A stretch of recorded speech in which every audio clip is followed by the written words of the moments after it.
धन्यवाद ऋतुपर्ण जी। मंच पर भारत सरकार के स्टेट एजुकेशन मिनिस्टर सुभाष सरकार जी, हम सबके प्रिय Subhash ji, CSR research foundation के चेयरमैन श्री दीनदयाल अग्रवाल जी, जिनकी एनर्जी मेरे ख्याल से कभी ख़त्म ही नहीं होती, इतने कार्यक्रम कंटिन्यूसली अलग अलग विषय पे वो करते हैं। मुकेश सिंघल जी, पंकज जी, ऋतुपर्ण जी और अन्य साथी जो मंच पर विराजमान हैं, और मेरे बहुत सारे मित्र जो यहाँ पे सामने आज इस महत्वपूर्ण विषय पर यहाँ इकट्ठे हुए हैं। हम सबका बहुत सौभाग्य है कि हमारे बीच में भारत सरकार के एजुकेशन मिनिस्टर हैं, और मुझे लगता है कि और जो हमारे साथ वर्चुअल माध्यम से भूटान के इकोनॉमिक अफेयर्स के मंत्री जुड़े हैं, और अजय जी जो ऑथर हैं, और वहाँ के अन्य ऑफिशियल्स जो आज इस महत्वपूर्ण कार्यक्रम में CSR रिसर्च फाउंडेशन के बुक रिलीज फंक्शन पे हम सबके साथ जुड़े हुए हैं, इन सबका अभिनंदन। आज गणेश चतुर्थी का पावन अवसर है, उसका भी मैं सबको शुभकामनाएं देना चाहता हूँ। यह जो विषय आज CSR रिसर्च फाउंडेशन ने चुना है और जो बुक रिलीज हमने अभी देखी और की है, यह बहुत ही महत्वपूर्ण विषय है, और पूरे दिन इसके अलग अलग पहलुओं पे चर्चा होगी। बड़े एक्सपर्ट सब लोग इसके टेक्निकल इश्यूज को हम सबके सामने बताएंगे। मुझे थोड़ा इसके ऊपर बोलने के लिए कहा था कि SME और MSME के लिए क्या महत्वपूर्ण है ब्लॉकचेन के लिए। तो मुझे जो सबसे महत्वपूर्ण बात इसमें लगी, मैंने 2 पेपर इस प्रोग्राम में आने के पहले देखा। एक तो नेशनल ब्लॉकचेन स्ट्रेटेजी डॉक्यूमेंट है गवर्नमेंट ऑफ इंडिया का, जो बहुत एक्सटेंसिवली इस सारे एस्पेक्ट्स को डील करता है। अभी इसमें क्या पोटेंशियल्स हैं, क्या अभी सरकार की पहल है, क्या चीज अभी डेवलप हो चुकी है, आने वाले समय में एक रोड मैप क्या है भारत के लिए, सरकार ने वह भी स्पष्ट रूप से किया है। हमारे प्रधानमंत्री श्री नरेंद्र मोदी जी जब 2014 से आए, और मैं कई बार इस बात को बोलता भी हूँ अलग अलग प्लेटफॉर्म से, कि प्रधानमंत्री मोदी जी ने, चाहे वो पहले गुजरात के चीफ मिनिस्टर थे और उसके बाद 7 वर्षों से ऊपर भारत के प्रधानमंत्री के रूप में हुए, स्कीम्स की इम्प्लीमेंटेशन को लेके उन्होंने बहुत इनोवेटिव आइडियाज के साथ काम किया है। और एक मोदी नॉमिक्स की तरह मैं कई बार बोलता भी हूँ, लिखता हूँ, वो है मेनली जो डिलीवरी मैकेनिज्म को एफिशिएंट करना, use of technology in creating an ecosystem where delivery of government scheme is efficient, targeted and corruption free and leakage free. ये अगर आप अलग अलग स्कीम्स की सरकार के आप देखेंगे तो पूरी तरह से उस चीज में है। What he has been doing is take a segment stakeholders which are beneficiaries for any schemes, identify a technology which helps them in government in better delivery. After that, identifying the technology, integrate the stakeholders. चाहे आप Jan Dhan account को देख लीजिए, चाहे आयुष्मान भारत को देख लीजिए, प्रधानमंत्री किसान योजना को देख लीजिए, जो बेनिफिशियरीज हैं, जो डिलीवरी के लिए गवर्नमेंट ऑफिशियल्स हैं, जो कॉरपोरेट सेक्टर में उस डिलीवरी को एफिशिएंट करने के लिए जो लोग भी स्टेक होल्डर्स हैं, उनको उस टेक्नोलॉजी के साथ इंटीग्रेट किया है उन्होंने। उस इंटीग्रेशन के बाद, उस प्लेटफॉर्म के इंटीग्रेशन के बाद, he has always created a matrix of performance evaluation. Implementation के लिए इवेल्युएशन की परफॉर्मेंस को क्रिएट करना भी बहुत महत्वपूर्ण है। तो he has always created a evaluation mechanism and metrics for evaluation and fixed accountability। चाहे 115 जो एस्पिरेशनल डिस्ट्रिक्ट्स हैं उनको आइडेंटिफाई करना, पुअर डिस्ट्रिक्ट्स को आइडेंटिफाई करना, और जो गवर्नमेंट की 7 महत्वपूर्ण स्कीम है, उज्ज्वला योजना, आयुष्मान भारत योजना, प्रधानमंत्री किसान सम्मान निधि की योजना, टॉयलेट बनाना, जनधन अकाउंट करना। तो इन सारी स्कीम्स को प्रधानमंत्री जी ने एक डिलीवरी मैकेनिज्म उसके लिए सेटअप किया है एंड अकाउंटेबिलिटी फिक्स किया है। और उसमें अगर हम देखें तो टेक्नोलॉजी बहुत महत्वपूर्ण रोल अदा करती है, और ये ब्लॉकचेन टेक्नोलॉजी अपने आप में it has got immense potential, जो आज के पूर्व वक्ताओं ने भी कहा और आगे भी इस बात में सामने आएगी। सबसे बड़ी बात है, we are professionals, we are working in the financial markets, we are working in the other banking sector, etc.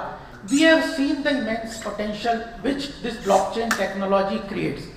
Distributed ledger technology ultimately पूरी financial market या business transactions या किसी में भी data security और manipulation को रोकने का बहुत बड़ा objective रहता है। इसकी यूज हेल्थ केयर में है, साइबर सिक्योरिटी में है, गवर्नेंस में मैंने बताया, media is using, logistics, travel, hospitality, education, legal, energy, smart cities, e commerce, financial and land records, इन सारे सेक्टर्स में महत्वपूर्ण इसके यूटिलाइजेशन है। और ब्लॉकचेन में जैसे हमने 1992 में देखा था, डिसइंटरमीडिएशन जिस तरह से होती है, अगर मल्टीपल चेन ऑफ जो स्ट्रक्चर है जिसमें गवर्नमेंट सर्विसेज और प्राइवेट सर्विसेज ऑफर होती हैं, if there are multiple chain through which the transaction passes, it increases the cost of transactions. तो डिसइंटरमीडिएशन के लिए एक बहुत बड़ा प्लेटफॉर्म ब्लॉकचेन है, और हर रिकॉर्ड को वो मल्टीपली सेग्रीगेट कर देता है।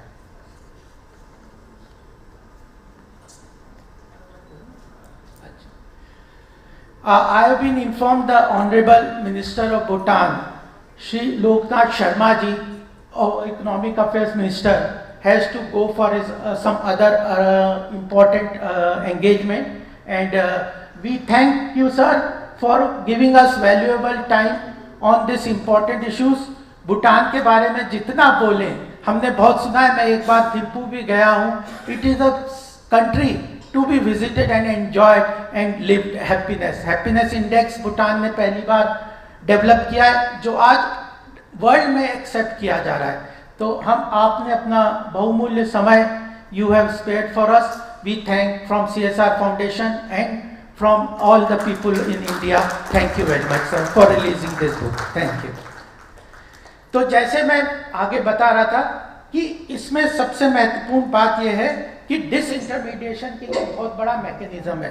अगर किसी डॉक्यूमेंट को मल्टीपल ब्लॉक्स में ब्रेकअप करते हैं, जब मैं बैंक ऑफ बड़ौदा के बोर्ड पे था, हमारे यहाँ पे काफ़ी प्रेजेंटेशन हुआ था कि जो मतलब there are godowns and godowns में डॉक्यूमेंट्स वर स्टोर्ड, और उनको फिजिकली मॉनिटर करना, लोन एप्लीकेशंस, इन सबको मॉनिटर करना, उनको कंटिन्यूस चेक करना, उनके बाद उसके हिसाब से लोन्स को और इस सब चीज़ों को मॉनिटर करना, it becomes very difficult. So if you break those transactions into smaller blocks and nobody has access to the whole transaction flow, so there is very little chance of any fraud or risk, etc. That is reduced, and every KYC का इतना बड़ा bank में, financial market में, even other income tax में, GST में, सब तरीके के जो यूजेस हो रहे हैं, तो उन सबको एक डॉक्यूमेंटेशन ब्लॉकचेन के अनुसार इमेंस पोटेंशियलिटी सामने आती है।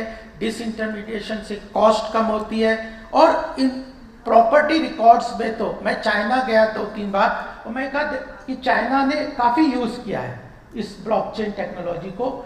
हमारे यहाँ पे बिजनेस के लिए सबसे महत्वपूर्ण क्या है कि contract designing, contract enforcement is very complicated, legal process में हम फंस जाते हैं, ये होते हैं।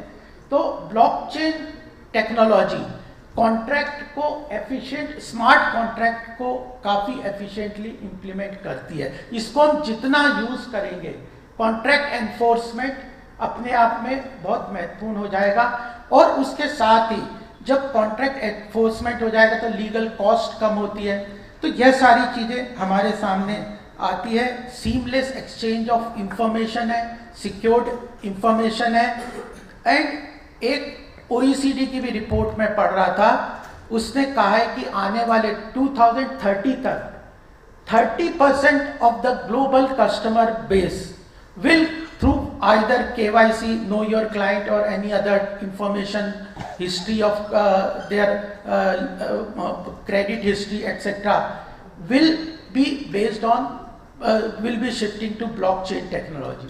तो अगर MSMEs, SMEs ये इसको जितनी जल्दी अपने यहाँ अडॉप्ट कर लेंगे, उतना ही ग्लोबल इनिशिएटिव्स को ग्लोबल सप्लाई चेन में, रीजनल सप्लाई चेन में वो अपने आप को इंटीग्रेट कर सकते हैं। ऑटोमोबाइल सेक्टर में हम देखते हैं तो regional supply chain, global supply chain, product designing, product innovation, फिर रॉ मटेरियल मैनेजमेंट, इन सारी टेक्नोलॉजी में महत्वपूर्ण इसका योगदान है। एसएमईज इनको सबको जरूर यूज करेंगे।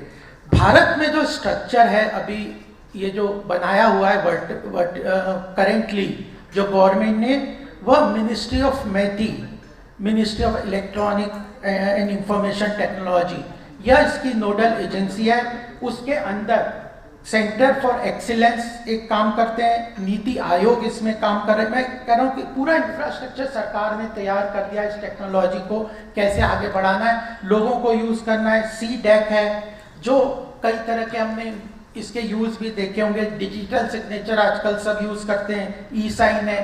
गवर्नमेंट E-मार्केट में बहुत बड़ा इसमें यूज किया गया है, जो प्लेटफॉर्म है स्मॉल बिजनेसेस को अपने सप्लाई प्रोडक्ट को देने का। नेस्कॉम है, RBI बहुत यूज करता है। सम ऑफ द चैलेंजेस जो सामने आते हैं जिसको हम लोगों को मीट आउट करना है, वह है कि it will require a large storage capacity और नेटवर्क रिक्वायरमेंट बहुत ज़्यादा, इंटरनेट वगैरह का बहुत रिक्वायरमेंट है।